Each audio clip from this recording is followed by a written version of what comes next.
রাখি বন্ধন উৎসব প্রথম কে শুরু করেছিলেন? রাখি বন্ধন উৎসবকে নিয়ে অনেকগুলি পৌরাণিক কাহিনী প্রচলিত আছে, যার মধ্যে সব থেকে প্রচলিত কথা হলো মহাভারতের যুদ্ধের আগে শ্রীকৃষ্ণের ভাই শিশুপাল, যার মৃত্যু শ্রীকৃষ্ণের হাতে হবার ছিল, সেই শ্রীকৃষ্ণকে বারবার অপমান করতে থাকেন।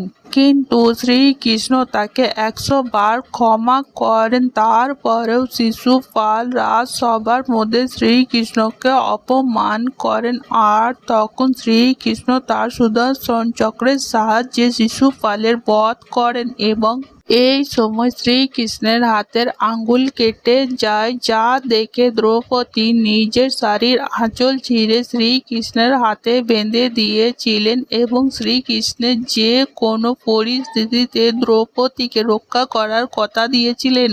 অন্য একটি কাহিনী অনুসারে মা লক্ষ্মী ভগবান বিষ্ণুকে বৈকুণ্ঠ ধামে ফিরিয়ে নিয়ে যাওয়ার জন্য রাজা বলিকে রাখি বেঁধে নিজের ভাই বানিয়েছিলেন। অন্য একটি কথা অনুসারে গণেশ ও সন্তোষী মা এবং মা পার্বতী ও ভগবান বিষ্ণুর কাহিনীতেও বেশ প্রচলিত আছে। সবাই বলো রাধে রাধে, জয় শ্রীকৃষ্ণ।